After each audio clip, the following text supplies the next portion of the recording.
talk about formal and informal greetings. All right? Formal and informal greetings. Ronald, Caleb, where you at? Let's see an informal greeting. This would be an informal greeting. There's nothing wrong with this greeting at all. It's informal though. They know each other. All right? How do you all greet each other? Boom. There's nothing wrong with that. That's an informal greeting. Now they're going to show us a formal greeting. A formal greeting, as a man, when you talk to another man, you're going to shake his hand, you're going to introduce yourself, you're going to look him in the face. That's what men do, all right? Go ahead, show us a formal greeting. There you go. That was, see the difference? So when you have the opportunity to sit down and meet the mayor, right, you're not going to dab it up with him because you don't know him yet, right? Now, after you get to know him, you all might dab it up. You might have a secret handshake. I don't know. But until then, you're going to do it formally, all right? So here's what we're going to do, because we're getting ready to switch seats. We're going to mix it up. I need you to stand up. Everybody stand up, please. I need you to introduce yourself to somebody you don't know. I need you to introduce yourself to somebody you don't know. Introduce yourself. John Harden, meet North Harden. North Harden, meet John Harden. Hey, don't be cheating. I know y'all know each other. I know y'all know each other. Hey, meet somebody new. Meet somebody new. Introduce yourself. What's your name? Meet somebody new. We're doing formal introductions. First and last names, gentlemen. First and last names. You want people to remember who you are. You want somebody to remember your name. Steps outside of your comfort zone. Meet somebody new. Meet somebody new. That's your goal right now. Meet somebody new. Introduce yourself. I'm talking about. All right, everybody, go back to your seats, please. Go back to your seats. Yeah, we got to set with some people we don't know. Everybody stand up. We can do it the easy way or the hard way. We're going to mix it up, guys. You got to set with some people you don't know. There you go. Switch tables. That's how you grow. If it was easy, everybody would do it. I want to give a special shout out to Mr. Dustin Shepard back there. Everybody wave to Dustin. He's the general manager of the Shoes Place. Thank you, sir. I appreciate it. He just had a radio, he had an advertisement on the radio this morning. I heard it. So let me tell you how old I am. I was this guy's 7th grade language arts teacher. So that's how old I am. All right, let's talk about leadership. When we talk about leadership, 4 main things that we want you to do. We want you to be able to do. All right, these are 4 things that I think that you can do. I want you to empower people, inspire people, lead change, and share your vision. All right, those are 4 things. 4 things. Now here's one question everybody's going to have to answer before you leave today.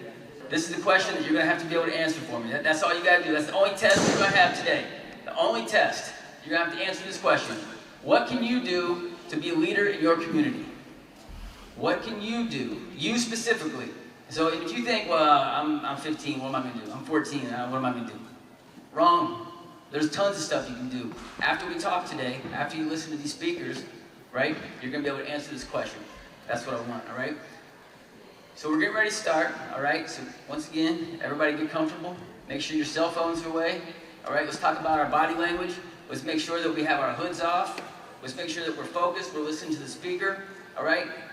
I want you to be ready to ask this guy some questions when he's done, okay? Because he's going to show you some stuff I think that you might like. Raise your hand here if you want to be poor when you grow up. Oh, that's what I thought. Nobody does. Now, okay, I'm going to ask a silly question, right? Raise your hand if you want to be rich. Boom, everybody wants to be rich. So this guy right here, Mr. Brent Ditto, he's a financial planner, okay? He knows what he's talking about. If you ask people in our community who he is, they know who he is. People that have money, that want to grow their money, they know who he is, okay? So when he talks, I'll listen. And he knows a lot more about money than we do, okay? So I'm going to turn it over. Mr. Brent Ditto, everybody. Like you said, I'm a graduate of Central Hardin. Hardin County's been home for me for forever, right? I love living in this area, all right? But like you said, I do help people with money, investments, okay? Now, I will start out with saying this. Money won't make you happy. No, just by having money doesn't mean you're going to be happy. But having money actually at 100% will keep you from being miserable. Okay, so we don't want that. Okay, when I was your all's age, what do you think I wanted to be when I grew up? Anybody want to guess? Huh? I was not good at basketball, but you're on the right track. I'll tell you this, what? Football. I played football, but I knew I wasn't very good. He could attest to that. I wanted to be a pro baseball player. Now, I knew I wasn't very fast or strong or very good, so I had to have a backup plan, right? So my backup plan was if I couldn't do sports or couldn't play, maybe I could still somehow be involved. So I wanted to be a sports broadcaster instead, right? So I started out, I went to WKU. Anybody know WKU has the best broadcasting school in the country? Did you know that? Just, 60 miles down the road, that's where it's a great broadcasting. But they were already trying to talk me out of sports. They said, you better pick something else. It's like, I didn't want that. But I had taken an economics class. Anybody know what economics is? A study of what? Study of the economy, study of money. I loved it. It made sense to me. It's like, you know what? That could be something I could do. Now, another part that impacted my life earlier than that was my father bought shares of First Federal Bank. Anybody know First Federal? Now it's West Banco. Y'all know West Banco that's in town? Okay. My great-grandmother had given us money, savings bonds, and they matured. And then, so he didn't know what to do with it, so he bought shares for me with that money. I didn't know the first thing about investing, but I did like it because every 90 days, there was a check that came in the mail, $36, had my name on it. I could do anything I wanted with that money. It was mine. I didn't even have to get out of bed. I didn't have to do any chores. I didn't have to do anything. That was fascinating to me. I knew how hard it was to work to earn $1, but if I could make my money make that same amount and I didn't have to do anything, that fascinated me. That's kind of what investing can be, right? You're using your head, you're looking at things, and you're making your money work for you as opposed to you having to work for it, right? So for me, I tell my buddies I get to play fantasy football every single day. Except for being players, it's companies. Trying to find companies that in the future are going to make more money, more profits. If they do that, guess what? Their business is worth more, right? So to me, it's a hobby. It's something I love. It's something I look forward to. I can't wait to go to work every day. Now, I've had jobs where I've hated, so it can appreciate when I get to a point where if you find something you love doing, you'll never work a day in your life, right? And think about this also. You're going to spend more time working at a job than anything else you'll do. You'll spend more time at work than sleeping, right? Find something you enjoy. Find something you like doing. You all are freshmen, correct? You all have plenty of time to be figuring out. Be thinking about it. Be thinking about it now. Actually, that's one thing I regret. I wish I'd have done sooner, is figured out what I wanted to do. I found it. I got to where I wanted to. But now, like I said, I love going to work. What I want to talk about today is something that I wish somebody had told me. And again, you all are going to hear it because you need to hear this, okay? Talk about retirement. Anybody know someone that's retired, right? Grandparents probably, maybe some parents at this point. My parents, my grandparents, and every generation before had retirement completely different to what I'm going to have and I'm going to face and what you all are going to face, okay? So that's what I'm going to talk about, because the things that we talk about here today, you all have to hear. You need to hear this. Thankfully, too, now by the time you graduate from John or North, you're going to have a class on financial literacy. So you're going to hear some of this stuff again. But that's a good thing. You all need to hear this, okay? How many of you all think you're going to live to be 100 years old? Raise a hand. All right? I see a few. What if I told you all half of you would live to be 100? Now, you also have to want to live to be 100. You kind of have to do some things, take care of yourself, exercise, eat right. But if you did all those things, statistically say now, you will live to be 100 years old. That's the facts. Now, there's some downside to living to 100. She didn't look very happy, does she? Why do you think she's happy? You think Legos are going to come take them away? Right? She doesn't look very happy. All right, I want to introduce you all to someone. This is my great-grandmother. She was born in 1916. Now, she passed away in 2017. But if you do the math, you can see she lived to be 101 and 7 months old. To the very end, she lived at home by herself. And she had a great sense of humor. She was a really funny person. She would tell me that when she woke up in the morning, she'd turn the radio on. She'd listen to the obituaries. If she didn't hear her name, she would get out of bed. Just, had her wit until the very end. But you look at it, when she was born in 1916, what do you think the world was like? Do they have the things that we have today? No. In fact, look how things were. In 1916, right? To get around, you maybe had a horse and buggy, right? For entertainment, you may have gone to a play once a month, maybe, right? You didn't get your news every single day. You didn't have social media. You didn't have radio. You didn't have TV, right? You may have gotten a newspaper once a week, sometimes less often than that. Probably got most of your news from word of mouth, talking to people. And to get across town or go long distances, a train was the only way to do it, right? So when she was born in 1916, that's the way of the world. She lived to be 2017. Everything changed, right? Everything changed. I will argue in her lifetime, she saw more change to the world than the world has ever seen. Would you all agree with that? For millions and millions of years, changes went really slow. To all of a sudden, boom. In 100 years, the 100 years that she lived in, right? There's lots of reasons why that happened. But if you can kind of see, in 1916, the life expectancy for men, the average 49.6 years. Okay, that's the average. Meaning, some people died at 29, some people died at 69. The average was 49. Okay? If you look to women, life expectancy 54.3. Alright, same thing. Now, if you notice a couple things too, women live longer than men. That's hereditary, but that's also what?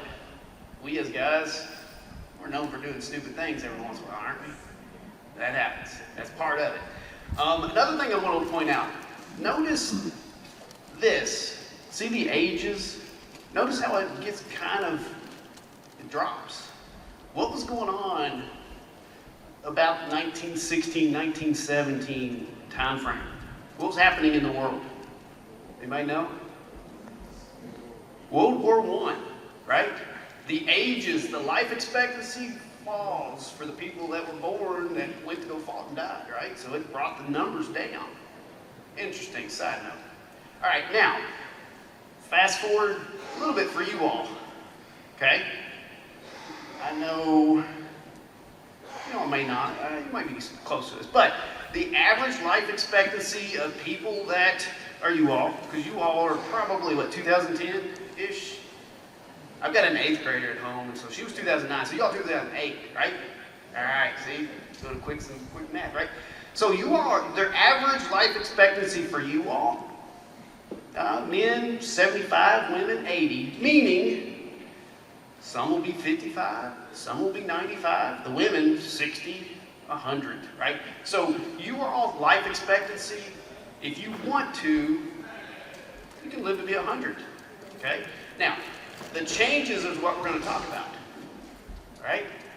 Previous generations, my great-grandmother, my grandmother, even my parents, their life expectancy was kind of not as much as yours is going to be. But they worked for one company their entire career. And that company offered a pension. Anybody know what a pension is? Anybody have ever heard one, right? A pension used to be where a company says, hey, you work for us your whole career, and then when you retire, we'll pay for the rest of your lifetime. We'll pay you, right? So you can retire and income will come in. You don't have to do anything. You don't have to do any planning. We're going to do it for you, okay? Now, the way of the world was, hey, I worked for a company for 20 years, then I retired, and I lived in retirement for 20 years. That worked, okay? Now, what if I worked for a company for 20 years and then I live in retirement for 50 years? Do you see why a company can't afford to keep doing that? Because people are living longer, right? We didn't know that people were going to live longer, but that's what's happened. Why do you think people are living longer now than what my great-grandmother had? Modern medicine, technology, right? The stuff that we know now, we never even dreamed of previously, okay? It's amazing what all of that has done. And then again, when we do it here in the United States, what happens? We bring the rest of the world up with us. People are doing it for their own self-interest, right? I'm trying to make money here, and guess what? I invent something, I help the rest of the world. Living standards go up because of it. The things that we're working on even still to this day, we've got the cure for cancer in the works, right? It's called immunotherapy. It's using your immune system. That's going to change dramatically for you all and every generation after that as well, right? I'm really excited about where we're going. But that stuff's continuing. It's not even just, hey, it happened once. It's continually keep going. All right. I saw this. This was from earlier this year in May. The city of Elizabethtown's Facebook page. The oldest resident in Elizabethtown is 107 years old. And she still lives at home. That's her with Mayor Gregory. You're going to see him next time, here in a few minutes, right? She's 107 years old. And if you saw her and you see her, she looks good. And she still lives by herself. You wouldn't even know it. But she's 107 years old, which is amazing, right? So we talk, pensions aren't going to do it. So if no one does it for you, who's going to do it? If no one else is going to do it for you, like the previous generations, who's going to have to do your retirement? Who do you think? No one else is going to do it for you, so that leaves yourself. Absolutely, right? So, if you know that, then the earlier you know that, the better it's going to be. That's why we're spending time talking about this. You're going to have to do it yourself. Now, companies are going to say, hey, we will help you, but we can't afford to do it all. So basically, you're going to be able to take advantage of companies' help, but they can't do it all. But you have to do it, some of it yourself, okay? All right. I like this quote. Anybody ever heard of Warren Buffett? Warren Buffett's the richest person in the world. He's made all of his money from investing, okay? One of his very first investments was a company called Government Employee Insurance Company of America. Anybody ever heard of that company? Government Employee Insurance Company of America. The acronym's kind of in it. Anybody ever heard of Geico? That's his company. He owns Geico. But when he was doing that, he was saying, hey, they insure government employees.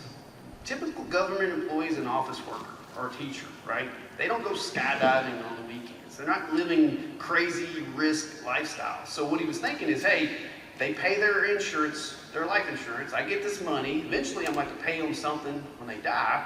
But in the meantime, I get to take that money and invest it, pay them what I own, and I get to keep the difference. He's a great investor. He's a very smart investor. But he's got a saying. He says, if you don't find a way to make money while you sleep, you'll work until you die. That's what we're talking about. If you don't plan for retirement, if you don't start putting some of the money away, don't spend every dollar you make every paycheck, put some aside. Have it growing in something, right? You know, stocks, not the only place to invest, but I'm going to explain more on it in just a little bit. But investing it so that sometime in the future, it's growing, that you can quit working and you'll still have money coming in. You'll still be able to put food on the table and pay your bills, okay? So that's what that's what we're going to talk about. All right, the other thing I like, right? Albert Einstein. He says the greatest invention of mankind is compounding interest. That's what we're going to talk about. Compounding interest, it sounds complicated, it's really not. Compounding interest is getting interest on your interest on your interest, right? So let's pretend, let's say I've got $100 and I go to the bank and I put my money in that bank. The bank's going to pay me interest. Agreed? You all with me? Let's pretend that they pay 10%. So I left my money in there for a whole year. I come back a year later. Now my money's worth how much? $110. Okay, so I got $10 worth of interest. The second year, I leave it in there. Still 10%, but I go back on that second year. Now, my money's worth $121. Okay, you with me? The first year, they gave me $10 worth of interest. The second year, they gave me $11. I understand the 10, but where'd that 1 come from? I got interest on my interest from the year before. Y'all with me? So that $10 that I got the first year, it's starting to get interest. That's what we're talking about. Getting interest on interest on interest, okay? The more time you let it go, the bigger it becomes. The higher it is, okay? Think of it this way, a snowball. At the top of a mountain, the snowball starts rolling down the mountain. What's happening to that snowball? It's getting bigger, right? Would you agree the bigger that mountain is, the bigger the snowball is going to be? That's the same thing. The sooner you start saving and investing, the bigger it's going to be down the road. Just a small amount even will be a lot of money later. But the key thing is you've got to start when you're young. You got to start soon, right? That's why we're spending time. Because what do you all have the most of between now and retirement? You got a lot of time, right? You just start doing it, get in the habit of doing it without even noticing it. You're doing something that you're going to be a millionaire later. You can do whatever you want in retirement. But if you don't do it, you're going to be working till the day you die. And that's not much fun. So that's what we want to avoid. Why do you think I want to spend time talking to you all about this? Because if I'm right, if somebody listens and a bunch of you all listen, our community is a healthy community for decades to come, right? If we had no money and everybody had bad habits, we would have a bad community with crime and all the other bad stuff, right? But if people understand this and they're healthy financially, guess what? Hardin County continues to be a good community to live in. This is where I want to be. This is where my kids are wanting to be. I've been here for a long time. I'm going to stay here. So that's why I want to be talking to you all, to ensure that where I live is still going to be a good place to live down the road. Anybody ever heard of a 401k plan? Okay, you hear that? A 401k is what companies are going to do in the future to help you with retirement. Since they can't do it all themselves, they're going to help you. So they're going to offer a 401k. And so what they're going to do is say, hey, if you put some money in retirement, you personally, the company will also put some in as well. We're going to help. We're going to match what you put into it. That's free money. That's doubling your money just by showing up if you just participate and do that, okay? So what they're going to do is they're going to offer a match. Let's pretend that you make $40,000. If that company says we're going to offer a 5% match, it's 5% of whatever your salary is. So if someone says, hey, I make $40,000, 5% is $2,000. If I put $2,000 into the retirement account, the company is also going to put $2,000, okay?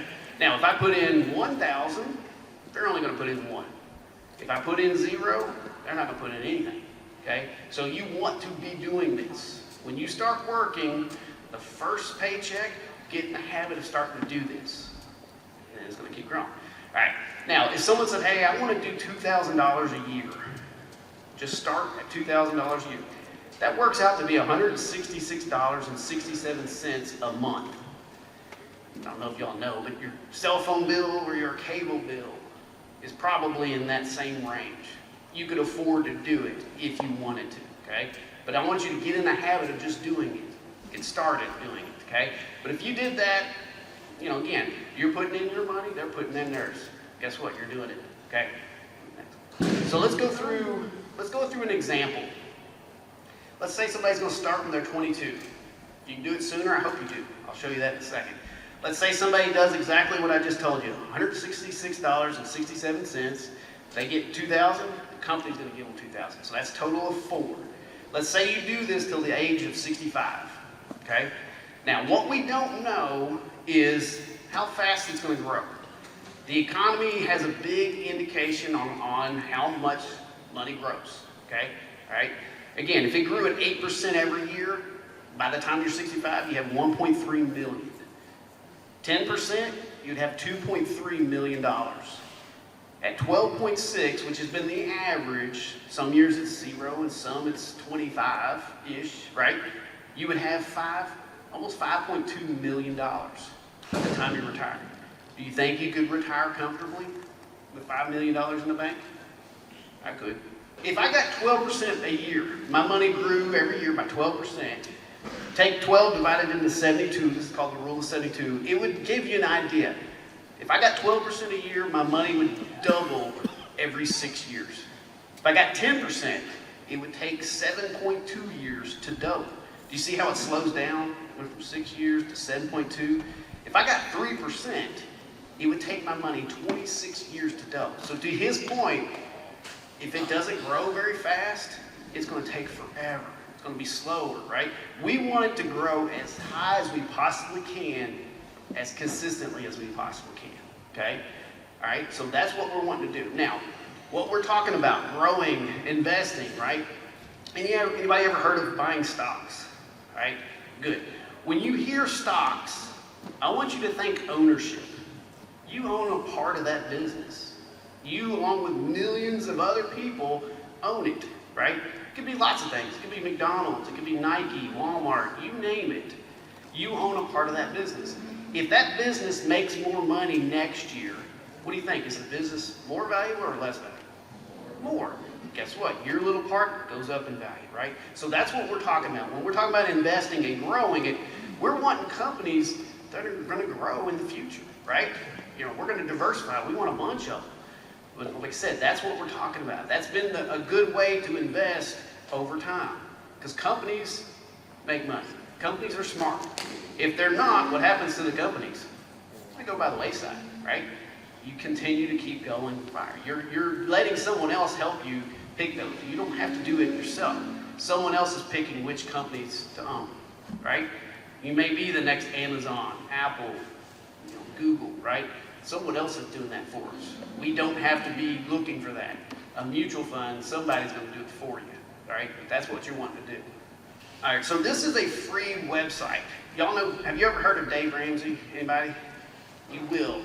When you all get to be seniors, that class, they've gone through his program to do the financial literacy. But on the website, you just type Dave Ramsey Financial Calculator. You'll find this calculator that I have.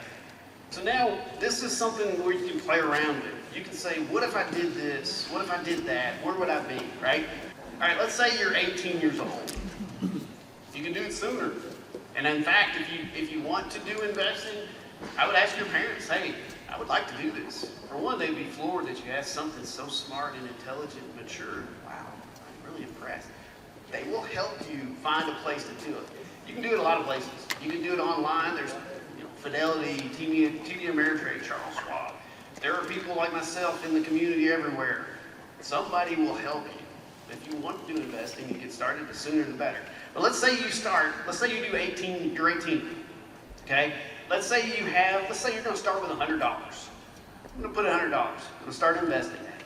I'm also going to get in the habit, let's say I do $100 every month, right?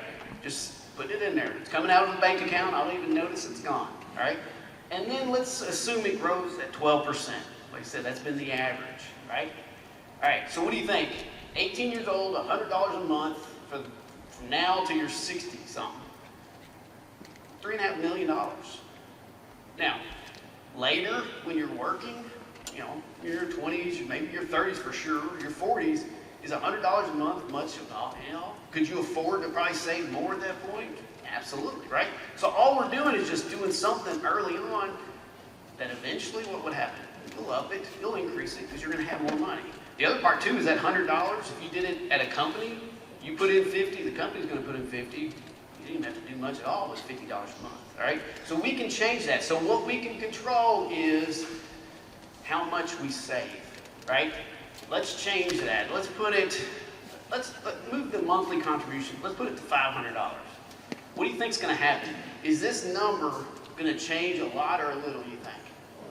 A lot. Any guesses? Is it going to be over 10 million, you think? You'll see. $17 million, right? By the time you're 65, that would be a lot of money, right? Think about it this way. If I just said, hey, I could live off the interest. If I had $17 million in the bank and I got 5%, I could live off, $85,000, $90,000 a year, and I don't have to do anything, right? All right? All right, so that's what I'm getting. Now, let's say what happens, let's change that to 8%. Let's say it doesn't grow as much. And again, we can't necessarily control this, but we sort of can. But what if it was 8% instead of 12? It drops down dramatically, right? So what I want you to see is the higher it grows, the better, right? The part that I love what I do, I let most of my money be in mutual funds. Slow and steady, somebody's doing it. I'm hitting singles and doubles over here. But I can take a small amount over here, and I'll be swinging for the fences with them. If I'm wrong here, it doesn't hurt me. If I'm right here, guess what? I got a bunch of money. I'll put it there, and I'll try to do it again. I love that part of what I do. Finding companies that I think are going to make a lot of money in the future, right? So if I'm right with what I'm doing, this very well could go up to a big number. Put in 15%. I don't know the answer. What if I got 15% growth every year? That's kind of what Warren Buffett would get. I can do okay with almost $60 million by the time I'm 65, right? Yeah. That's what I want to get at is the sooner you start, the higher you can get to grow, the better it's going to be, right? Anybody have any questions? His question is, what if you're 18 years old, you're a college student, you don't have a whole lot of money, you can only afford to do 20? Actually, let's do that. All right, so what we're going to do is we're going to show it, hey, I'm going to start out when I'm 18. I can only do a little, okay? 4 years from now that's worth $1,385. Now let's change that to, all right, $1,385 is how much I have now. Let's say I'm 22, and let's move that to like 30. But now I can afford more than $20 a month because I got a job. You know, let's move that to $200. Okay? Now let's do it. Now I got $35,000. I'm 30 years old. Okay? Do the same thing. Move it up to 30. And now, whenever you get pay increases, you get pay raises, pay yourself first. Start saving more of that. You're used to living within your means. When you get a pay raise, don't even change your habits yet. Save it. Make that go up. Make your savings that you're putting toward it go up. Put that to like 50. And now let's say we're going to contribute $1,000. And again, I'm assuming too, I'm putting in $500. That's $6,000 a year. If you're making decent money, you could afford that if you make a priority. But I'm also going to say the company's going to help with the other $500. So I'm doing $1,000 a month. By the time I'm 50, now look, I'm getting there. I'm getting there. So what I want you to think about is you start somewhere, getting in the habit of doing that. Over time, increase how much you save. The sooner you increase it, the more you increase it, the bigger that's going to be, right? Just like that snowball at the top of the mountain. Okay? And one more question? Yes?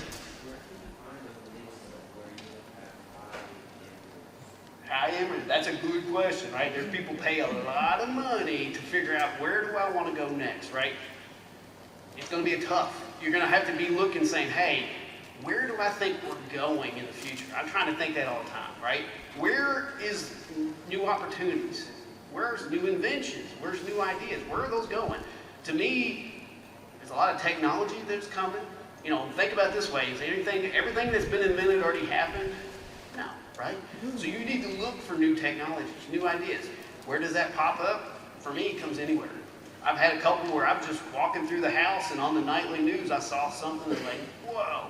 They had taken gene therapy and corrected and completely reversed blindness for a person.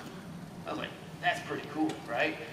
There was another one, 60 Minutes did a piece where they completely have cured sickle cell anemia in patients, right? So those things are happening.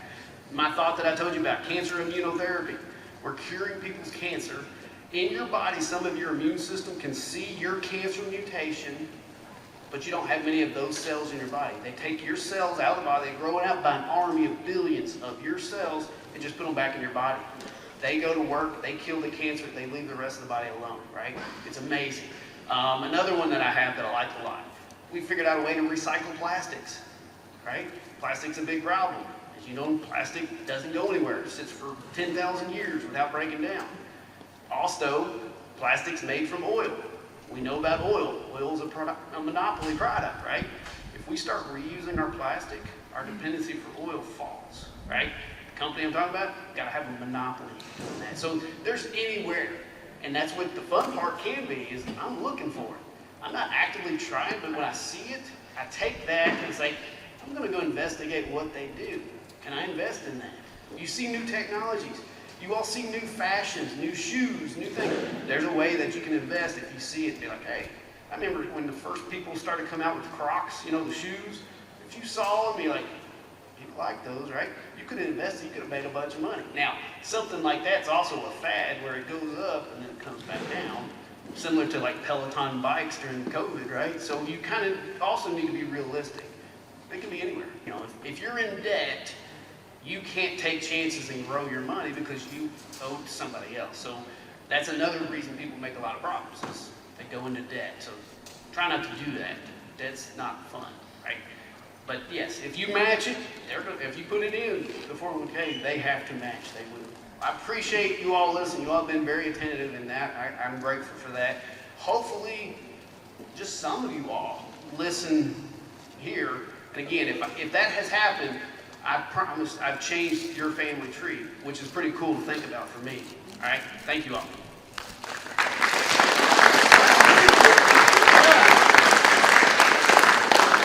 Mr. Ditto, thank you very much. What can you do to be a leader in your community? Now, that's the question that I'm going to force you to answer when we're done, all right? So I want you to start thinking about that. What can you do specifically, okay? So up next, we got two guys that are actually from here. We got the mayor of E-Town, Mr. Jeff Gregory, and we have the mayor of Ratcliffe, Mr. J.J. Duval. So they're going to talk to you, but once again, we're going to come back to this question. After you listen to them, you listen to our first speaker, you're going to listen to these guys. These guys do something for our community every day. So I'm going to challenge you to answer this question when we're done. What can you do specifically to help your community? Everybody, Mayor Ratcliffe, J.J. Duval, Mayor of E-Town, Mr. Jeff Gregory. How many of you guys, so you're from North of John, correct? So how many of you guys realize that both those schools are in Ratcliffe? Everybody know that?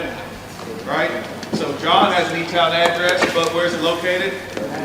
I just wanted Jeff to hear that. I don't want him to get confused and thought that John was an E-Town. He didn't know that. We may try to get you John guys. So how are you guys doing? Good. All right. Well, I'm J.J. Duval. I'm the mayor there in Ratcliffe. Jeff Gregory, I'm the mayor of Elizabeth County. So we're going to come speak to you all for a few minutes about leadership and some things that you can do to improve your leadership skills.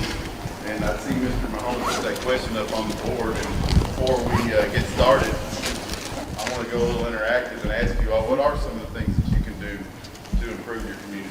Anybody have any idea? Yes, sir. Community service. That's a great answer, and it's all encompassing. When you talk about community service, you volunteer for civic organizations, or you walk around your parks and you pick up trash. But there's lots of different things that you can do as far as community service goes. There's soup kitchens that you can volunteer in and help people that are less fortunate. All those things are leadership skills and roles that you can perform, and they're all very important. And what I would like to emphasize to you all is, if you all go out and show that you're willing to do that, other people pick up on it and they want to do that too. So it just takes one person to start off and make a difference. So you want to be a great example for others, and that's a great way to start that off. Who else? Who else has an idea? Yes, sir. Raking leaves. Say it again. Raking leaves. Raking leaves. Hey, I could have you come over to my house if that's okay. Dude, that's But yeah, raking leaves. That's hey, are you showing leadership skills if there's a lady that's elderly, or a man that's elderly, or a couple that live in your neighborhood that can't get out and they need some yard work help, and you go over and help them? Is that leadership? It is. It's also a very nice thing to do. So, who else? Yes, sir. Give back. That's right. So, how do you give back? Let me ask you that. So let me tell you the best way to be able to give back. The best way to be able to give back is to work hard in school and to keep your nose clean and stay out of trouble, and go to a college or to a grade school and make something of yourself and have a good life and put yourself in a position where you can give back. Because it's hard to get back if you're fighting for yourself all the time. Work hard, put yourself in a position where you're in a financial situation or you're in a life situation that you're able to give back. But that's a very good answer. So Jeff and I both come from backgrounds of families that's been in our community for many years. Both of our families have helped shape, whether it's Elizabethtown or Radcliffe or surrounding areas. Jeff comes from a background of law enforcement. I come from a background of doing electrical work and owning our own businesses. So what made us get involved in becoming leaders in our community, right? So both of us are fairly young. We're probably, when we go on like trips or we go places, we're probably some of the youngest mayors of size. Jeff's definitely probably one of the youngest mayors of Elizabethtown, like that size city.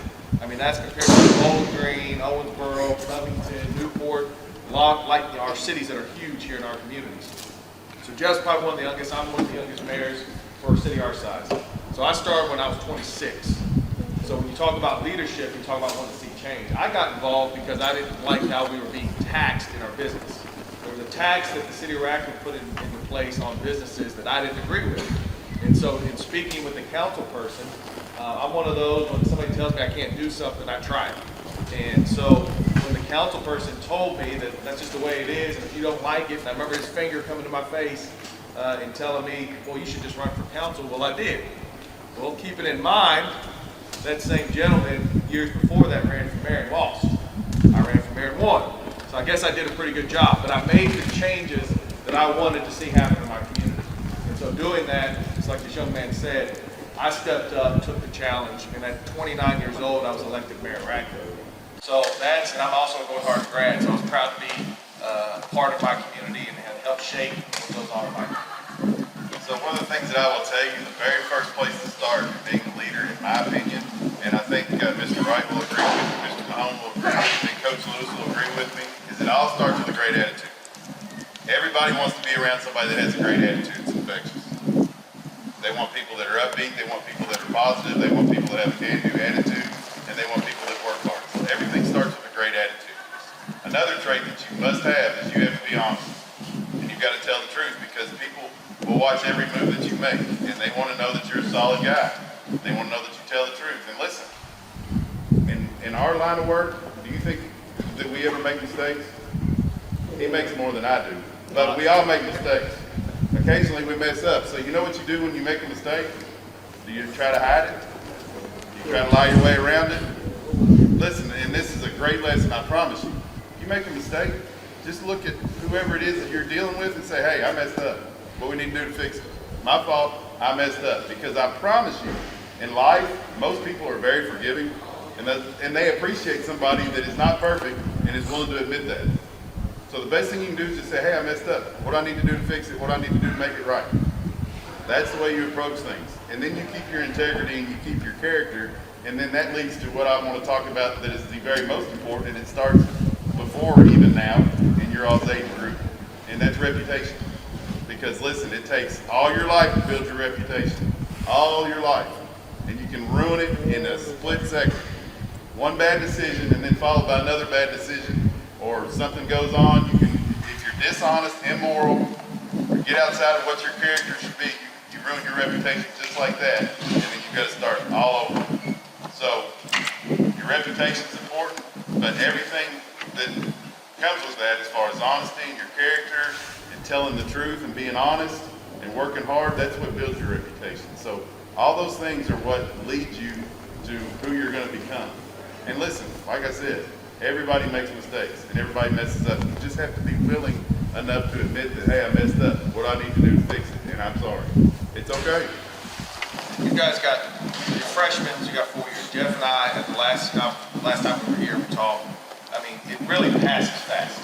Honestly, like I remember standing and being in the same position you guys are, having people like us come and speak and tell you what you should be doing or what you shouldn't be doing. This is what you need. It's all true. It really is. Because we come from a place of experience. Chad comes from a place of experience. We all come from a place of being you guys, getting in trouble, running around, maybe acting sometimes like we shouldn't, or doing really good things. The thing that's mostly different, or that's most different in your all's age group, that's much different than some of these older folks, is these things. We didn't have this stuff. How many of y'all got cell phones? How many got social media? Everybody got social media, was it? Snapchat, whatever y'all have now. That's much different than what we had. You know what we used to do going down the road with our parents? Stared out the window looking at trees. Counts raincoat. We couldn't see in front of us unless we leaned around our parents. We only had to look out the side windows. So guess what Jeff and I get to do when we hire? We're the only two people in our cities that can hire and fire. Well, we have department heads. Jeff has quite a few more than I do. I think I have 9. He got 10, so we're close. Those department heads do hiring. Well, in that hiring process, what do? Background checks, right? What do you got to have to live? You got to have a job, right? City government work doesn't pay the most, but the benefits and everything that comes with it's pretty good. Holidays, everything you get. So we do background checks. Well, guess what's one of the first things we do, Jeff, when we go to background checks? Start looking at their posts. Start looking at their pictures that they have on their background. And so if there's offensive language on there, and I don't want you. If there's, for guys, if there's derogatory comments towards women, don't want you. You know why? Because then we start, if we hire you, and that's the kind of person you are, and there's sexual harassment lawsuits and everything else, then we're dealing with all that. If there's drinking or drug abuse issues that we can see in your background or on your social media, I don't want you. There's too much liability for a company our size. We have 330 employees, and we have to pay a whole lot of money out for insurance. And so we're looking for good people with good leadership skills, with good morals, with good character that'll work hard. Some of you guys play sports. So what happens if something goes wrong? Y'all get to play? What happens when y'all want to go to D1? They're going to be looking at your social media posts. How if y'all want to get a scholarship? What's going to happen? I promise you those coaches and those guys and gals that are recruiting are looking at your social media. So, and I'll even expand that a little bit farther. When you do post things on there, even if it's positive things, check your grammar, check your spelling, check your sentence structure. Because they want guys and gals that are going to come to their school and be good students too. And if you got something on there in a whole different language and nobody can even read or understand, they don't want to fool with that. So, just the truth, Coach Lewis has had several players that have gone D1 and D2 and D3 and NAIA, and he knows what recruiters look for. And I'm telling you, he'll tell you, they look at your social media and they do background on you and they see what kind of kid you are and what kind of family you come from, even though that's not the end-all be-all. They're looking at the kid. But they want to know how you acted as a kid. When I was a Kentucky State Trooper, I did background checks for our agency whenever we were hiring new troopers. And some of the things that we did when we did the background checks is we called 10 references of people that you grew up with. And in the case of the state police, because most of those people were already adults, we wanted all of your references from the places that you worked before. We called all of them, checked all your social media. We even had you list if you went to church, so your pastor was. And then we talked to Sunday school teachers. And everything that you can think of, look at driving record, everything that you've done up to that point in your life, we would find out about it. And that's how we would decide whether you would proceed in your background investigation, whether you get to the next step and even be entertained to be hired for employment. So it can be lengthy. So I'm telling you, as 14, 15-year-old kids, the decisions that you all make right now matter. And I'm not scaring you to death, trying to scare you to death and tell you not to be a kid. Back to the, hey, we're going to mess up some, so you're sorry. But just keep that in mind. Keep that in mind what you put out there for everybody to see about you. And keep that in mind about the decisions you make in school. And keep that in mind about the decisions you make when you're out and about in everyday life and do the right thing. Yeah, when and if you ever have the ambition of getting into the political world, they went all the way back to trying to find people I had in college and asked them how I was in college. So, I mean, it is. If you want a good career, and we hope you all become productive adults, 4 years pass you very quickly. And it'll be here before you know it. Then you'll be out on your own, and you'll have to make decisions in the real world. And so Jeff and I are here to really tell you, we want to support you, want to see you go on and do good things, and want you to come back to our community and support the community in which you were raised in. Before we get done, I want to do one thing real quick. I want to give you all a recruiting pitch. Since we talked about recruiting and going to school and different things, Mayor Duval touched on it a minute ago. We want all of you all to be extremely successful, and we want all of you all to come back to this community. because we need our young people to come back, our young capable people to come back and work in our community and be our next leaders. So I don't know if you all follow very much about what's going on economically in this area or in this region, but we've landed the largest investment in the state of Kentucky's history 3 miles south of E-Town in Glendale. You all know where Glendale is. Just go down the interstate, look to your right when you get to the 86 exit. Ford Motor Company and SK Innovations, which is a Korean company, a very, very good Korean company, are putting in an electric battery plant for EV vehicles, electric vehicles, which everyone tells us is going to be the new thing moving forward for the next 10 years. So, yeah, it's a $5.8 billion investment, 5,000 jobs. So what that's done, it's huge. Imagine that, 5,000 people have to work there, and they have to have a special skill to be able to work there. But what that's done is we've already seen 3 to 4 different what they call ancillary companies come in, which are support companies for that plant. And they're bringing jobs, 150, 200, 250, 300 jobs for those plants that are helping support, I guess what you call the mothership, which is the Blue Oval SK plant. And we're going to see a whole lot more in this area. And you're going to see more in Radcliffe, up in Mill Pond. Our industrial park is almost full. We're looking for property to buy to extend our industrial park so we can put more plants out there. But what I'm telling you is they're high technology jobs that are starting off $21, $22, $23 an hour depending on what your skill level is, and then even way more if you're an engineer or electrician, plumber, all those different trades, we need them. So I know your teachers talked to you about college, and when we were in school, that was predominantly what they pushed you to try to do, go to college. College isn't the end all be all. I'm not saying you shouldn't go if you want to go. It's great. But we need tradespeople too. We need plumbers, we need electricians, we need HVAC people, we need welders, everything that you can think of. And guys, they're making a lot of money. They make a lot of money in those positions. And so those are the kind of jobs that we need, and we need you to come back here and take all the jobs that we're going to have.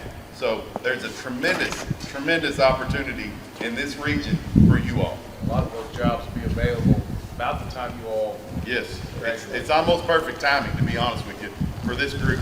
And so the future's bright here. So I know when I was in school, I heard a ton of people say it. Heck, I may even said it a couple times myself. I can't wait to get out of this town. I think you'll quickly find out that this is a pretty good place, or at least I hope that you do. And I hope that you will bring your talents back here and fill one of those spots, because the sky's the limit for E-Town, Radcliffe, Hardin County. It just is. The growth that we're going to see, and to be able to supplement that growth, to be able to get people to want to come back here or to stay here or to come here, it's our job to make sure that we have amenities in place that make this a place that people want to live. And so that's what we work on. My job and my goal in Elizabethtown is, you know, you always hear people say, oh, I went to Louisville and bought this, or I went to Louisville and bought that. I don't want to hear that anymore, because I want it to get to a point where you don't have to go to Louisville for anything, because we got it all right here. So I challenge you and encourage you to work hard, look and see what your goals are for the future. I'd love to keep you here, and there's going to be opportunities and jobs for you if you'll decide to come back here after you decide to do your education or your trade and locate right here in Hardin County, because we need you back. Do your best. I mean, seriously, 4 years is fast. Fly by. Just get yourself prepared. It starts now. Everything that you're doing now, everything that your teachers are telling you, your teachers are there to support and help you. They're not there just because. They ain't getting rich because they're your teachers. They're there to help and support and hopefully make you into great people, great community members. It's like Jeff just said, all these jobs we've been, we didn't have that opportunity when we were growing up. So to be able to come back here, stay here, work here, raise a family here, Hardin County is a great place. Being a good leader in your community starts right now. You're in high school, 4 years fly by. Enjoy it, truly enjoy it. Because once you hit 18, guess what happens? Some of y'all are going to be having to pay your own bills, car payments, insurance, medical. Start adding it up. Life comes at you. Well, I'm 43 and 47. I mean, you know, it's 20 years ago. We look back, it flies by. So enjoy it, have a good time. We appreciate y'all being attentive. Y'all been great. Appreciate y'all listening. And most of all, we're extremely proud of all of you and appreciate you. So remember, reputation is important, working hard is important, character is important, and surround yourself with people that have the same goals as you do. So that's all I have. Let's give it up for the mayors, everybody.